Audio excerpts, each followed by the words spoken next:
Hey everybody, Kim here with Little Biz Resources, and today let's look at what we should charge for our services. Plus, we'll have a discussion on how to increase our value so we can charge more. Now, before we hop into a discussion on what you should consider charging, just know that I cannot tell you a specific number to charge. There is no set pricing guidance that applies to everyone. Okay? And you say, why, Kim? Why isn't there? Well, because this will vary for different factors for you as well as what you provide.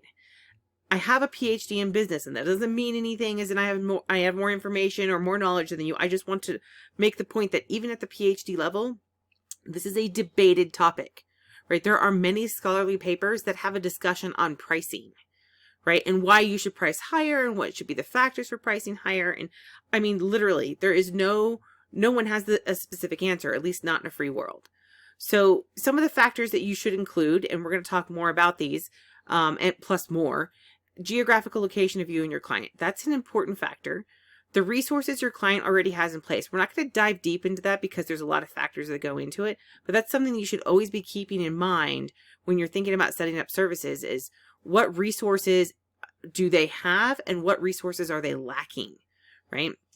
And then the value of the services that you provide to your client. That's something that is another factor. So this discussion complements our video series on the 9 services you can start selling within 24 hours or less. I'm going to probably, pop a couple of them in here or there, and I'll put a link in the description to that first video and then also to the playlist that talks about all of them. But I'm not going to talk about all of them because I do a video on each one, and I'll probably do more videos after that when you guys have more questions. I'm going to keep this high level because there is no value in providing details for what if scenarios because you're always going to look, how does this fit into the what if scenario? But case studies are helpful, and we may do case studies later.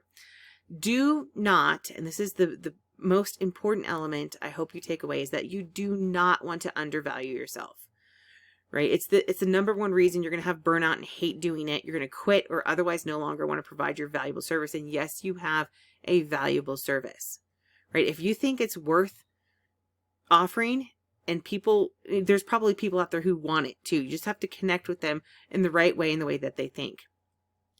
But for your pricing, you also need to be realistic and reasonable. And this goes both ways. Just because someone else charges a rate doesn't mean you need to, whether that's too high or too low from what you think the price should be. Okay. So just, even though it's listed, if somebody has it listed and they're like, hey, they're charging $50 for this, I need to charge $50 for this. Don't do that.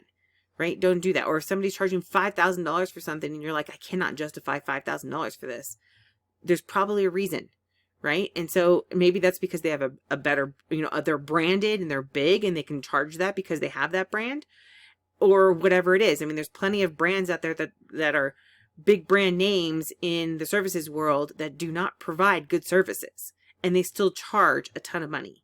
Right. So if that's what you want to be, that's fine. But you're going to have to build that brand and everything. And that's part of what they're charging for is that brand. So again, whether it's too high or too low, you don't need to base your pricing on somebody else. You need to base your pricing on what you feel is fair and reasonable. And also keep in mind that you are a business, which we'll talk more about that. So factor number 1, geographic location. And I threw this one in first because there's a lot of people out there and a lot of places that are offering services from other countries to what are called the top tier countries. So that would be basically English speaking, and not all English speaking, but United States, Canada, Australia, New Zealand, the UK. These are all places that have money essentially. So everybody wants to target them. Now, many times the services that they're offering, they're cheaper than what you can offer them for. In fact, I've seen services where I'm like, oh my gosh, I can't even pay a tool that cheap to do what they're saying that they're doing. Now, does that mean that they're giving quality? Don't know, right? I didn't test them out. But the important point to pull out of that is you cannot compete on price. And we'll talk about some ways that you can differentiate yourself. But there's always going to be someone who will undercut your prices. Now, that doesn't mean that they're going to undercut your prices and be offering exactly what you're offering, right? But you got to look at it from the client's perspective. And we're going to talk more about web design in specific. But if somebody comes to you and they say, hey, I want you to build, let's talk about an app. Because we actually don't talk about web design services. We talk about an app, right? So we say, hey, somebody comes to you and they say, hey, I want an app. And you say, okay, well, my price is $1,000. And they're like, well, I can get it from this guy for $300. That's always going to happen, right? Because they're just looking for an app. Now, if they say, hey, I'm looking for an app that can do X, Y, and Z, and you say, oh yeah, I can do that, and it's $1,000. And they go to the other guy who's offering says $300, and he goes, oh, you can't get X, Y, or Z in this. You're just going to have an app. Right? So these are things that you have to keep in mind, is that it's not based on necessarily the product or the service that you're providing, but on how the customer views it. So you cannot compete on price alone. You just can't.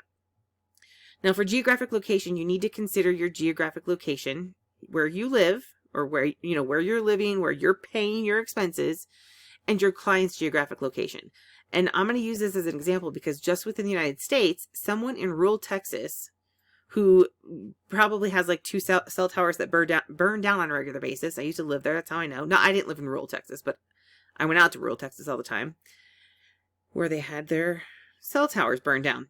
And they're not going to be as willing to pay the same price as someone in New York City. Because if you think about the cost of living, the cost of living in places like LA and New York City is so much higher than the cost of living in these other places. So you, as somebody who lives in New York City or in LA or in, some expensive place, you're going to need to charge more than somebody who lives somewhere else.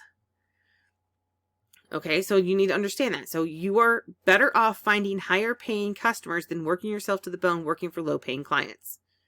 Okay, especially if you're in a higher cost of living area. Now for now, as of today still, many people still prefer to work with people locally. And that doesn't necessarily mean within their city. It might just be within their state. I mean, that seems to be varying, but there's still study after study after study shows that people want to be able to connect. They want to be able to connect in the hours that they're on. So, same time zone, and they want to have some commonalities.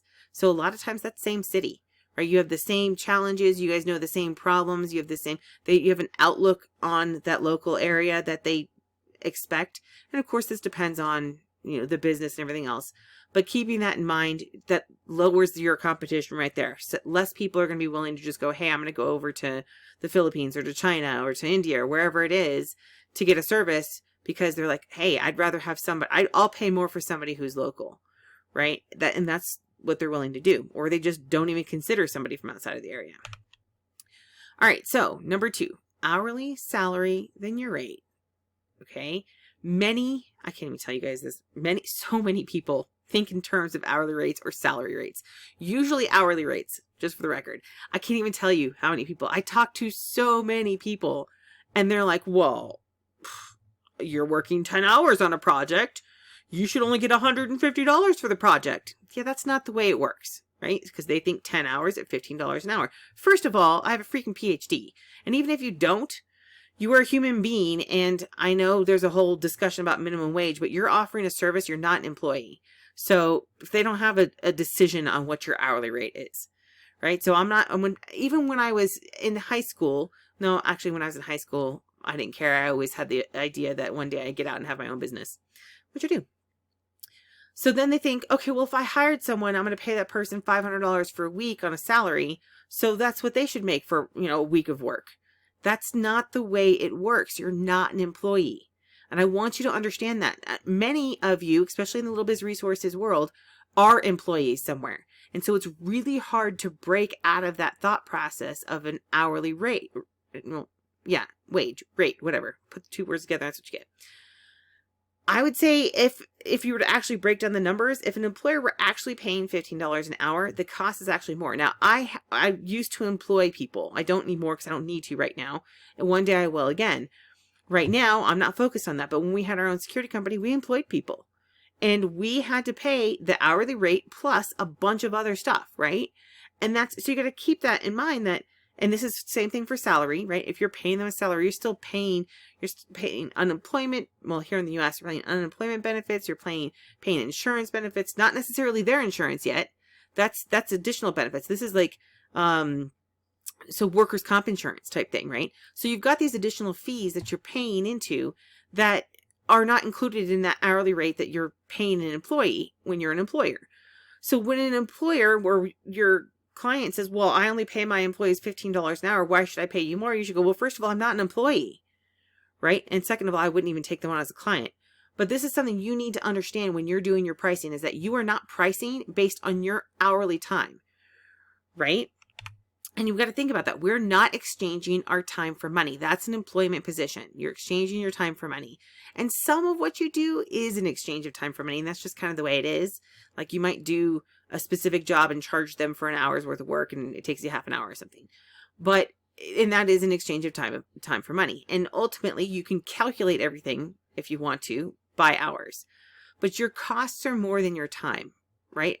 It's your education, your resources, your marketing, your employees, everything, right? Just because you already have the client, how much time and effort and money went into finding the client? They should be paying for that as well then. Because if they're going to treat you like an employee, they should be paying all your costs too. And they're not going to do that. So do not think that you are an employee. Do not treat yourself like an employee of a client. You are your own business. To avoid exchanging time for money and just becoming a cheaper employee for our clients, we might hire people so that they do it, so that now you are having people who are exchanging their time for money. And we're, of course, getting their profits above that, and we're doing management or whatever it is that we're doing. We're going to use tools and automation and other things, right? Those are things that are going to do to speed it up, so that way something doesn't take us a week, but we could get paid for the same amount as if it was a week. Now, again, it's hard to say exactly without examples, and we'll talk more about these as time goes on. And of course, hop into the Little Biz Resources Facebook group, ask questions. We could probably have a discussion just on this for days. But you need to realize your pricing is for a business, right? A business. You're not pricing for you. So you can charge a client hourly if you want to, but base your pricing on a business and not on your hourly pay, because you're making the profits, not an hourly rate. So you're not going to go, okay, hey, John Smith, I'm going to give you a website and it's going to take me 10 hours. You're going to pay me for 10 hours, right? That's not going to happen, because guess what else goes in that? The back and forth, you have to wait. So you should get paid every hour you're having to wait for a response then, right? You should have to get paid for all this other stuff if they wanted to do it as hourly. But instead, you're going to have a contract rate for a project, or ideally you have an ongoing service that you're providing. And on a side note, I want to make sure that you're charging enough. So even though I said don't consider an hourly rate, do consider that, as far as make sure you're getting paid enough, right? And if you have employees, it's a little bit easier to make this. I mean, and if you think about it as employees. So this is what I told my dad to do when we had our laser engraving company, was that he was offering a service and it was pen engraving. He said, I'm going to do $5 per pen. And I said, Dad, you're not charging enough. And he said, why? And I said, because that is not enough money, even per hour for that matter. I said, next time you do this, because he goes, well, I just made $60 the other day. And I'm like, and I'm assuming that would be 12 pens. But I said, okay, that's great, Dad. How long did it take you? I don't know. I said, okay, next time you do this, keep in mind that what you make is for the business. So it's not what you're making, because that's going to go back into the business. So it covers the cost of marketing, it covers the cost of expenses of the laser and of all of our supplies and everything else.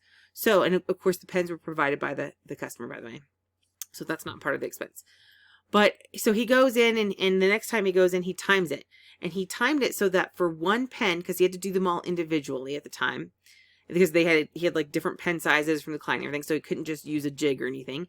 And he's like, okay, well, it took me like 5 hours. And it was because of all the work that went into it. And I think he said it was like $100. And I said, yes. And that sounds good, Dad. I said, but now divide it by 2. And he's like, why? I said, well, because if it were pure profit, it would be split between us. I said, that's the way it goes. It goes into the business, we take out the profit. I said, but now let's take out all the expenses included, and start showing him the numbers. And he's like, yeah, $5 is not enough.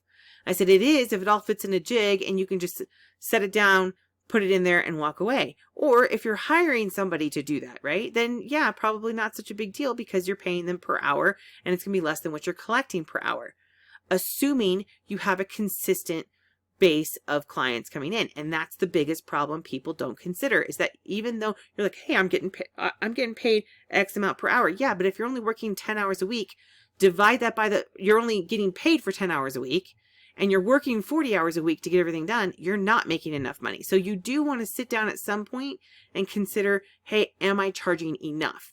And when you first get started, this is going to be kind of like a guess, right? You're going to have to find out. Sometimes your pricing is going to be too high and nobody's going to want to pay it. And sometimes your pricing is going to be so low that people are like, hey, I don't know, I'm not going to pay that because there's something wrong with it, right? It's not much different than in products as well. All right, so let's look at the concept of personalization, customization, and mass produced. And if you've ever worked in or bought retail products that offer personalization, you've probably heard of these terms. They do apply to services as well, though we don't call it that, right? So think about this. Your services can be one size fits all. It's a solution, right? So you could say, look, I'm going to create an app for you. It's going to have 4 pages on it.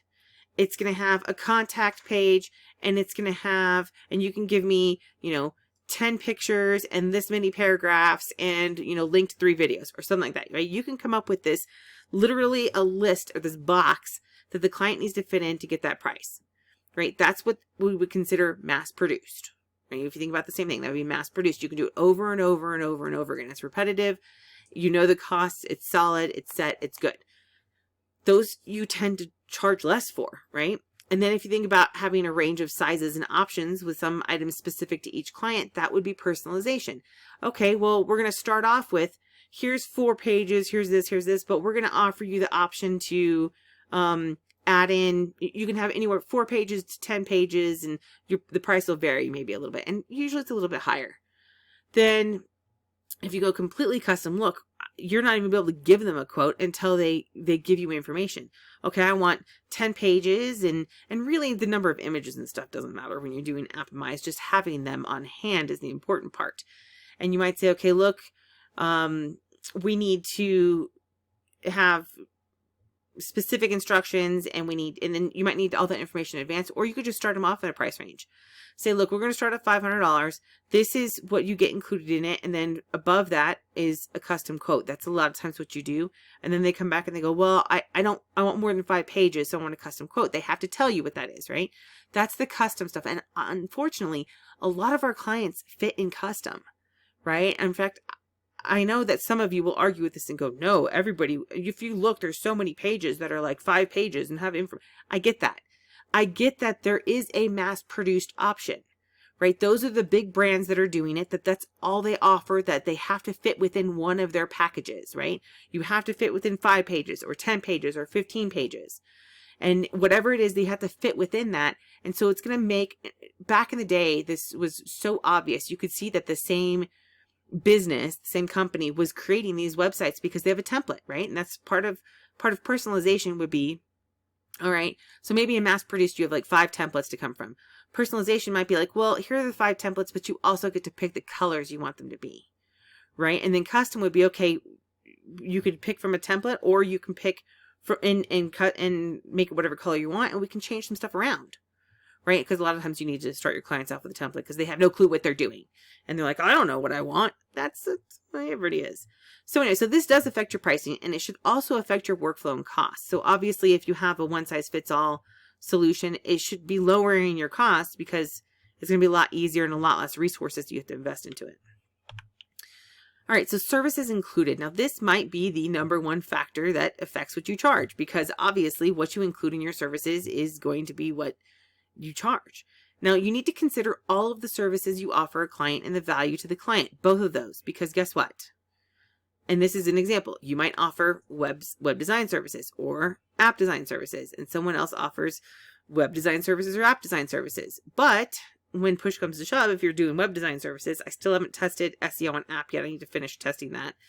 I have it out there now, so almost ready.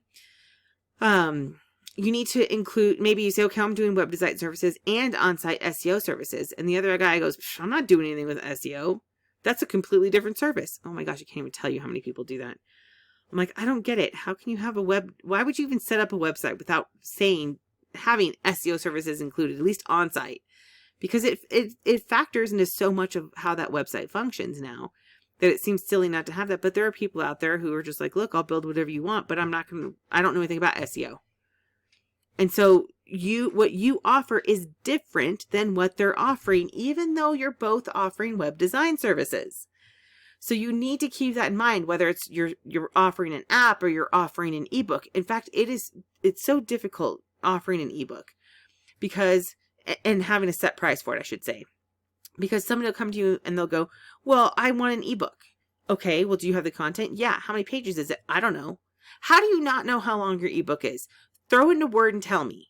Well, I basically did, and they put it in some custom, software program, and it's all weird, and they want you to somehow pull it out and no, I'm going to pay a lot more for that. That is definitely a custom project, right? Somebody else comes in, they say, okay, look, I've got 10 pages of a Word document, and I got all of these images, and I just need you to put it into an ebook for me. And they say, I don't want it, I just want to be able to give it to email it out to my clients, right? That's a completely different service than somebody coming into you and saying, well, I don't know, I don't have any pictures for it, I don't have this, I don't know what the content's going to be, right? Those are completely different levels of service. So you need to consider you're both doing an ebook. In that case, you're doing an ebook where you're just basically taking the information and plugging it into a template, versus an ebook where not only do you have to plug in the information in the template, but you have to fine tune that information. You have to find images. You have to do all of this. Those are two completely different services, even though they're called the same thing, right? They're called the same thing. You're offering an ebook to both of them, but you're offering different elements inside that. So that's what makes our pricing so flexible. Customers never, or clients, I should say either one, never look at it that way. They always want a specific, this is what I'm paying for it, and they want to just throw everything they can into it. You can't blame them. They want the value, right? And which we'll talk about value in a minute. So ultimately, you need to manage expectations and price according to the real services you offer.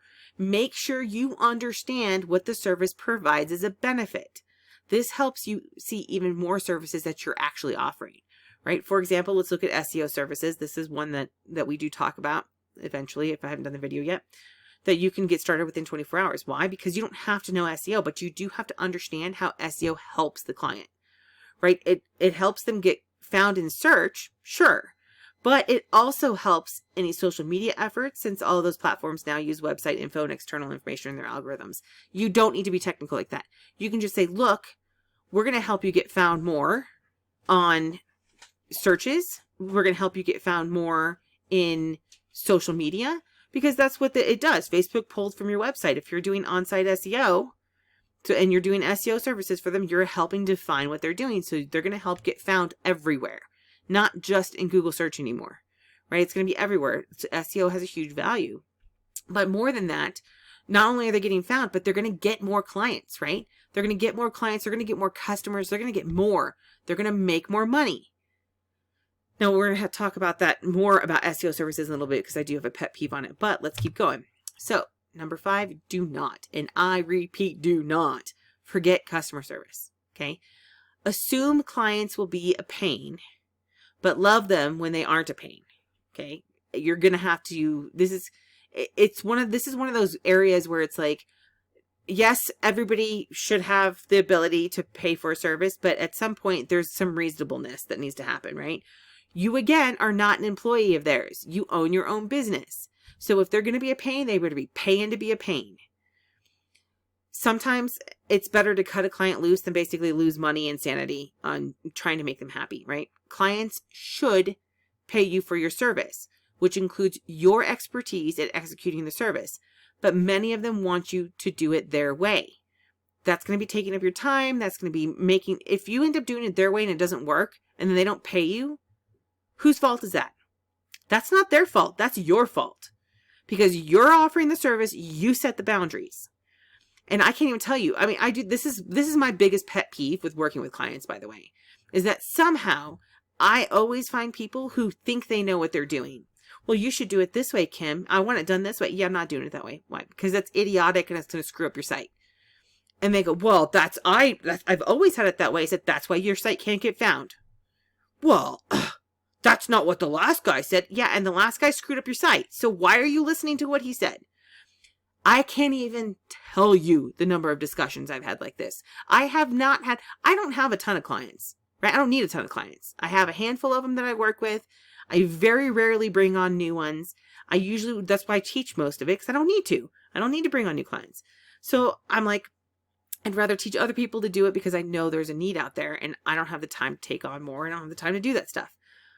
But I'm going to tell you what, if I start arguing with somebody like that, I'm just going to say, look, I'm not doing it for you. And I've done that. I've told them multiple times, then I'm not doing it.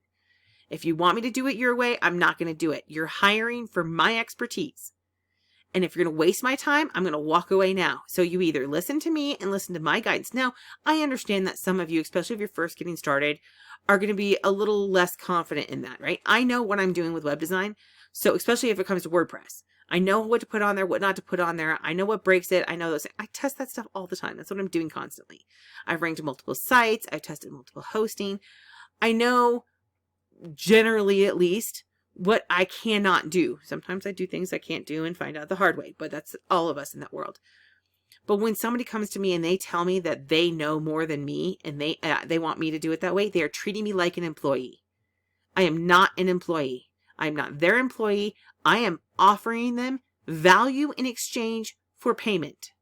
If they're not going to take my value and they just want to pay me to do something else, I'm an employee and that's not what I'm not doing it. So I recommend you stick to your guns as well. Learn it. If you're building the app, don't have them tell you what to do. Now, if they want to say, hey, I want this to be in a different spot, that's one thing. That's you just taking their information and adapting it.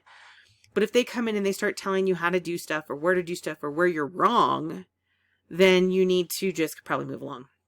And again, clients that take up more time, they take longer to return feedback. And this is those pain in the butt ones that you're like, hey, I need this returned within 48 hours. And then a week later, you're still bugging them to get a response. No, they need to, first of all, if that happens, you either cut them loose and keep the deposit, or you need to make them pay more. Say, look, if it takes you too long, it's going to cost the project cost to go up, right? And you need to probably set this up in advance just to say, look, we have an expectation of 2 business day turnaround from you getting the information. You need to give us a response within 2 business days. Otherwise, you could have projects going on for years and not getting paid. And it's not worth that. So the clients that do take up more time, they need to pay you more, right? And if that's if you want to stick with them. It's really hard to determine ahead of time. So sometimes you need to include those guidelines I just mentioned, right? So you always need to manage their expectations. You need to set the rules. This is your business, your rules, right? That's what you have to set that up, and you have to make sure that they know what that is. All right, number 6, maintenance, recurring services, and access to you. So if you think about maintenance needs like updating information, fixing things that break randomly, it does happen. I don't, it's just weird. Technology is supposed to be useful and all of a sudden it just breaks. Facebook much the other day. Oh yeah, they went offline completely for like 6 hours for those who didn't know, for an update nonetheless. So if you provide maintenance, consider a monthly amount for hosting and minor updates if that's applicable. Extra costs for above what's promised for that monthly amount. So example, let's say you have, let's go back to the web design for a second. If you have somebody who comes in and they say, hey, we have new employee, we hire new employees every month. You might go, okay, fine. We're going to go ahead and update the site twice a month for you because maybe they don't come in all at the same time. Or if they only hire them once a month, you can just say once a month, we'll do an update. It'll be the second week of the month or whatever. And it's going to cost you X amount per month to do this. And whether you have updates or not, because you have to plan for that. You have to budget that into your resources.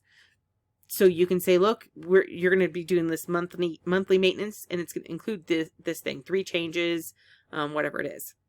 It's a lot easier to add that on, by the way, whether you're doing Appomize, you're doing a website design, you're doing something else. If you have some sort of hosting or you're managing stuff or you're doing reports, right?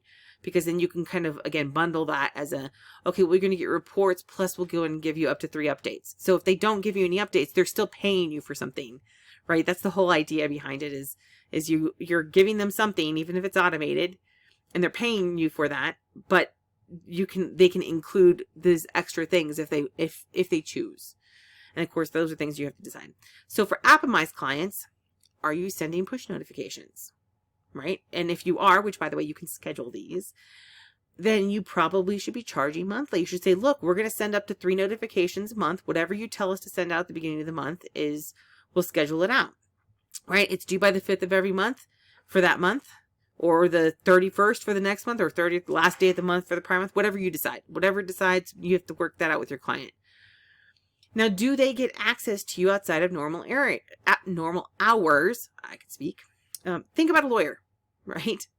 Think about how much you would pay if you're arrested on a Saturday, sitting in the jail cell for something you obviously didn't do, and you call up and you're like, hey, I want a lawyer to come down here. Do you know how much you pay? Probably a lot more than if you were to reach out to them during normal business hours. Same thing applies, right? And think about emergency service rates, right? If you want to tow, and you call up a regular tow truck during regular hours, they might say, yeah, we'll get out there in 4 hours and it's going to be, $60, $80, whatever it is. But you call it midnight and you're calling the one place that's open 24 hours. They're like, yeah, it's $300. And you're like, wait a second. But if I call during the day, it doesn't matter. It's not during the day. These are emergency service rates, right? These are outside normal hours. Same thing with an employee, right? I'm not saying you are an employee. If you had an employee and you were to have them work after hours, you'd pay them more, right? You would pay them more because they're on overtime or because they're on a holiday pay or whatever it's supposed to be. That's the law. So if we're going to say that normal hours are between, 8 a.m. and 5 p.m., if your client says, hey, I need you to be available for emergencies at 9 p.m. or I need you to be available at my beck and call, they're paying you more for that, right? And I honestly would not recommend you even let them do that. But just so consider these things. These are all considerations for your pricing. Number 7, how much can the client afford? Now, this one really should be more part of your lead generation strategy. Like, you shouldn't target clients who have no money. I mean, I understand that when you first get started, you're kind of taking anybody you want that's willing to let you do the services, especially if they're going to pay. But there are industries you can target. And we've talked about this before. Just go to Home Advisor. Check the companies that sell for services on there. Anybody who pays for leads is going to be a company that can pay for services as well. Right now, I will say, as an example, my sister and I have a nonprofit client. Right now, we still charge for our services, but we offer a lot of extra services to them. In fact, we probably don't make money on what they pay us, but we like the cause and we like to support them and help them out where we can, but they still pay us. So our pricing is different for them simply because they can't really afford it.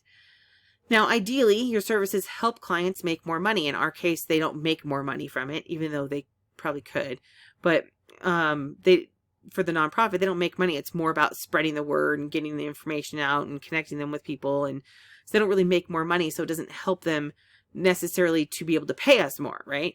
But ideally, your services help clients make more money, especially more than they pay you.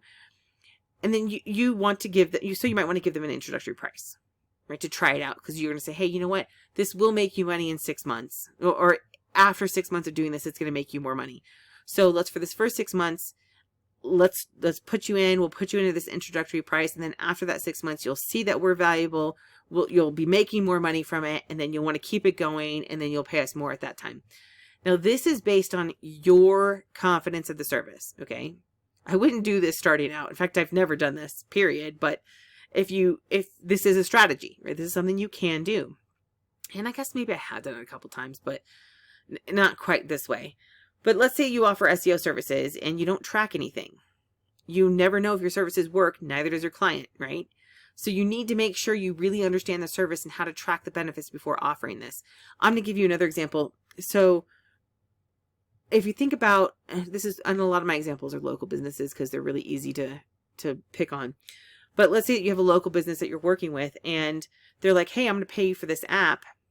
And the focus of the app is to basically communicate with their existing customers, but then they never tell their existing customers about it, right? Because they didn't give you access. They never emailed out the information. You told them, hey, look, the app's ready. Have them go here, have them download it, and you'll be able to do push notifications. So you charge them for 6 months for push notifications to an audience of 0. That's not your fault. But at the same time, you should have worked with your client to say, hey, look, this is the expectation. And, we've got this all set up and ready, but you need to let your clients or your customers know that this exists, right? That's one of the biggest things that happens, is that there's a breakdown in communication. So as long as you have a confidence of the service, so you say, hey, look, yeah, I'm going to go ahead, I'm going to create this app for you, and we're going to break it out, and we're going to do payments over the first 6 months. Why? Because I'm so confident that you're going to love this. You're going to keep going after this, that we'll put it together, but I'm not going to charge you all up front. I'm going to give you an introductory rate. I'm going to give you payments on the first 6 months. And then after that, we're going to go to our monthly maintenance, and we'll go ahead and start working on your email marketing then at that point, because obviously we're doing a good job. So that's something that you can do in the introductory, but you have to be confident enough to say, yeah, that they have 1,500 people, that 500 of those people are going to be on there. And when you push notifications, that they're going to be buying something, right? You have to be confident enough to do that. to be able to offer this. So now some industries really can't afford much, and there's just not much you can do about that. Somebody asked in Little Biz Resources group about, restaurants, and oh my gosh, restaurants are so much fun. They're tons of fun. You could do so much for a restaurant. But I got to tell you, I was thinking about this recently too. Restaurants are hurting right now. And so it's tough they hurt all the time anyway. Restaurants are just right on that borderline broke all the time anyway. But if you're like, hey, you know what? I think doing an app and push notifications for a restaurant would be great. And I think my pricing would be reasonable. Here's something that I tend to think of is that, the other day I didn't go. My husband and my daughter went through the McDonald's drive-thru that's near our house. They ran out of French fries. So then we decided, we went, like a couple weeks later or whatever. That was probably close to a month ago. So a couple weeks later, we went to Panda Express, and this was probably about 2 weeks ago. And we went through the drive-thru, and they're like, oh, we're out of fried rice. I don't know how they're out of fried rice, but they have plain rice, but whatever. And I'm going, oh my gosh, that's like the second place. So then we went, we didn't go somewhere. Somebody else was telling us they were at a restaurant recently, and we went to a bakery and they were out of stuff. And then somebody else was saying they were at another restaurant and like half their menu was out because they couldn't get the supplies for it. So restaurants right now are hurting. And yes, while they need that, our push notification is going to help them, right? If they're suffering to get people in, can they supply it when they do get them in, right? So these are things that it's like, I'm not saying don't do restaurants. I'm just saying that restaurants are always ones that are low end. In comparison to that, places like lawyers and doctors and real estate and, big business like that, where you have big commissions or big payments, those are all ones that are going to be like, oh yeah, you want a couple $1,000s to make an app? No problem. Oh, how is that? But how is it going to help them, right? That's the important thing. So when you think about how much can the client afford, you have to think about the industry that they're in and how much they're paying for leads already. Restaurants probably not paying a lot for leads. They're probably just paying for advertising. They're just waiting for people to walk through the door. They're not really paying for leads. So if you go over to Home Advisor, you can check some of the local niches or local industries that are paying for leads. That'll help you kind of get an idea of which ones can afford it, right? All right, so there are plenty of other factors, guys. This is just some of them. I didn't want to make this, 6 years long, like my normal videos, but I wanted you to understand that there are lots of factors. So I encourage you to hop into Little Biz Resources Facebook group if you want to ask specific questions about potential factors, like, hey, does this play a role? Does this not play a role? Why? Because it's set to private, so your clients can't see unless they join, and I probably don't know them. So now let's look at how to increase your value so you can charge more per client. All right. The ultimate goal, you need to understand this, the ultimate goal for this part of the business is not to double your work for double the pay. Right now, I know that does happen and everything, but remember, we're not employees, we are business owners. So we don't want to go, okay, I have, and people, if you are in e-commerce or if you've done any type of sales like that, you don't always see this because people might buy one thing and you go, okay, well, my profit is X amount. And this is something that, to give you an example, and we'll talk about this in bundling, just a second. So the idea is to generate more value for the client and increase what you get paid. Okay, the more value for the client, increase what you get paid. Now, two common methods, probably dozens of methods though, two common methods are to offer additional services as part of a bundle, right? So you combine services and offer a bundle price. Now, this is easy to explain in retail. So I'm going to use a retail example to help you understand.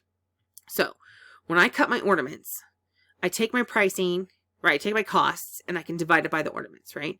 So if each ornament, let's say that the cost is $1 because that's an easy round number. That's not my cost, but let's just say it was. So let's say my cost is $1 for one ornament. But then when I ship it to somebody, it costs me, I don't know, $1 billion right now, but no, let's say it costs me $4. I think it's actually higher than that now, but let's just say it is. So that gives me a $5 cost for one ornament. However, if I ship 4 ornaments at the same time, it still only costs me $5 or $4 to ship, right? So now I have $4 for the ornaments and $4 for shipping. So that's $8. But if I were selling it at cost at $5 per ornament, I can sell it for $20 and still make a bunch more because my costs for shipping have decreased because I bundled the products. right? So that's how bundles work, is that you're lowering the costs. Now, when I say this, now this doesn't mean that if you say, hey, my cost for doing an ebook is $10 and my pricing is $50, how do I bundle that? You may not be able to bundle that. It might just be, hey, it's going to be more time for more exchange. But if you go, like I said before, okay, you've got hosting, and I'm going to include 3 updates, up to 3 updates, right? So now let's say that you're going to say, well, for me to do those updates, I'm going to charge an hour per update, and I'm going to say $100 an hour. So I'm going to say $300 a month. This is not what I'd recommend charging. I'm just using these for numbers to be easy. And then that's oh, by the way, and my hosting is already included in my price, especially if I'm doing Appomise.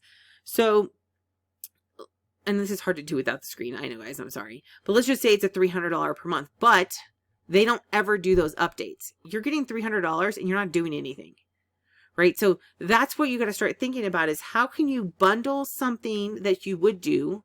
So again, if they're not doing the updates, or they only do one update, you made $300 instead of, and for one update instead of $300 for 3 updates. So not all bundles are going to be where it's great and wonderful like that. Some bundles are going to be, you've doubled your amount of work and amount of costs for double the pay. That's just, sometimes it's going to happen. But for the most part, you're looking to bundle things that take you less time, right? So this is something that's going to have to be unique to you and what your resources are. So it's really difficult. And we'll probably talk examples another time. Now, the second and more common, and I should say not really more common, but a better method, is to highlight more benefits of your services.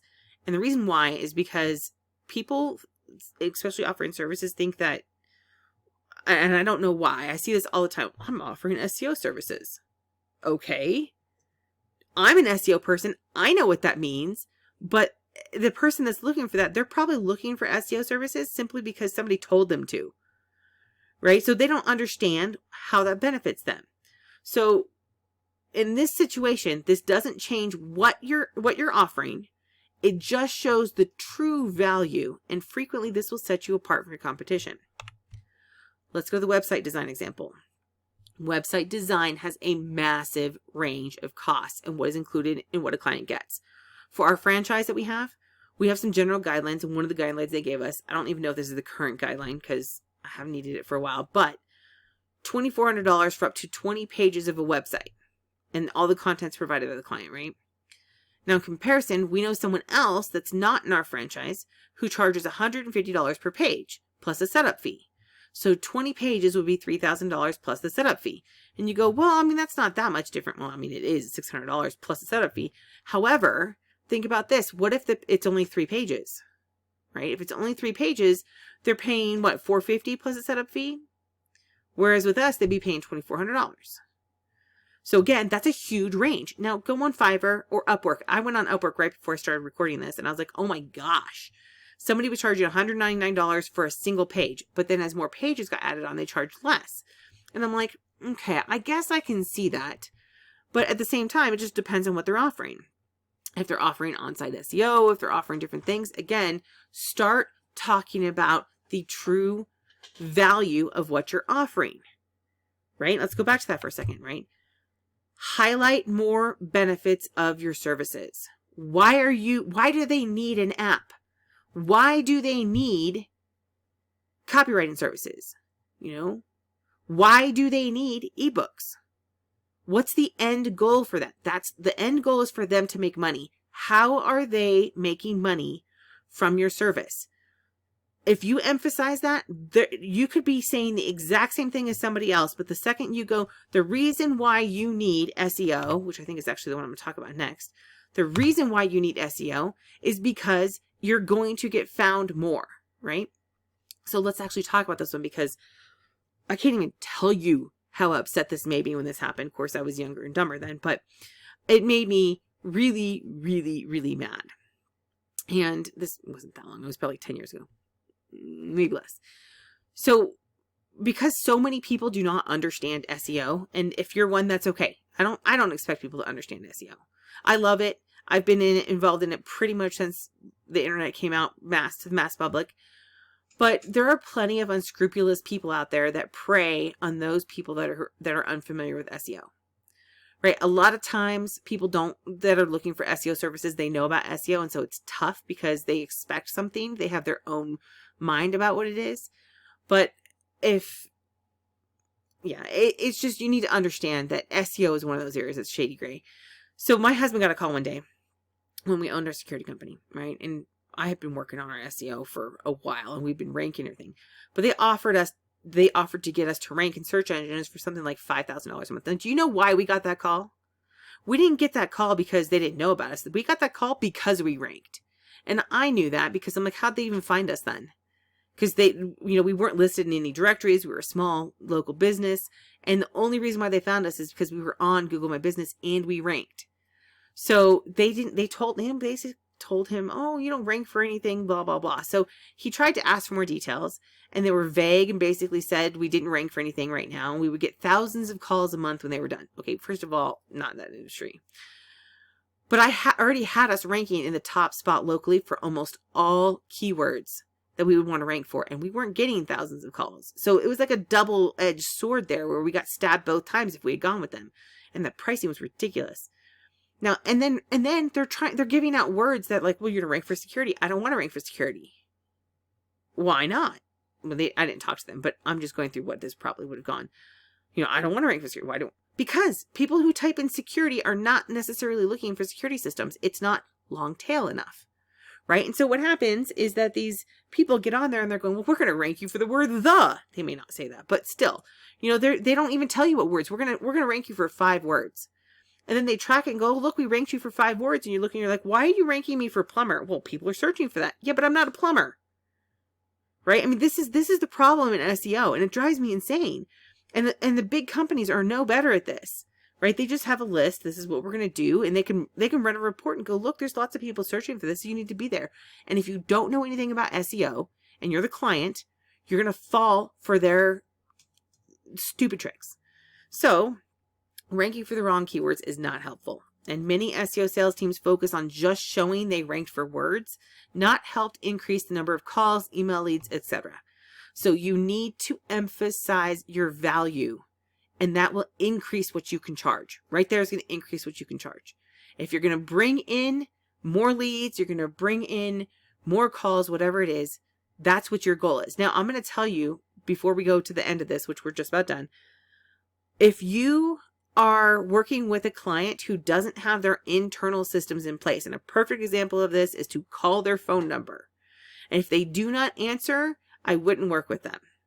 Why? Because you cannot control the outcome then, right? Your services aren't helping them. They need somebody answering that phone, or they need some sort of funnel in place so that even if they're pushing the button, hey, this is what I hate calling a doctor's office, because one of the doctor's offices, because I call in and I'm like, it says push 1 to get to, push 2, push 3. I get there and they're like, what are you calling for? And I'm like, oh, I need to make an appointment with so-and-so. Okay. And they put me back into the same system. And I'm going, why on earth? This is like the most convoluted thing. That is a broken funnel. And I know we've talked about funnels. We've talked about funnel design. We talked about that as a service. You guys need to understand that every single business has a funnel. It leads the person that's calling, or the person that's emailing, or the person that's looking at their website. It leads them from interested to buying. If you're not offering funnel design services and you're offering some sort of lead generation services like SEO, or you're fixing their website or whatever it is, and they have nobody answering emails, they have nobody answering the phone, they have nobody taking the next steps, your services aren't going to help them. However, that also opens up an opportunity for you to help them, right? Look, your website's broken. Whatever website guy you have, it's not working right. Because if you guys aren't getting the email, something's up, right? And so you can break down and help people, but you need to keep in mind that you're offering a service for a reason. And those reasons are what's going to help you make the sale and charge higher prices. All right. And again, this is only, less than an hour of talking about this, but literally we could do this for days talking about the different things that you could do. So the next steps, check out the 9 services you can start offering within 24 hours or less, especially if you're like, hey, I want to add more services, or I'm not getting a lot of sales, or I'm just getting started, right? If you're like, hey, all I need to do is I'm set up, I just need to start making sales, then just start making sales. Now you have your pricing stuff in place, right? There are separate videos for each of the 9 services, and of course, depending on when you're watching this, there's still some coming soon as I'm recording it and posting it. But there is a dedicated playlist, and I'll put the link in the description so you can go and check out what is available, and as it comes out every week, we'll be adding more. And every now and again, I'll have to post one like this inside. Then I encourage you to ask questions. You can hop into the Little Biz Resources Facebook group, link in the description. You can ask on this video if you really want to, or you can come live on Thursdays here on this channel. And if you like this content, please hit the like button and help me spread this content to more people. Thank you.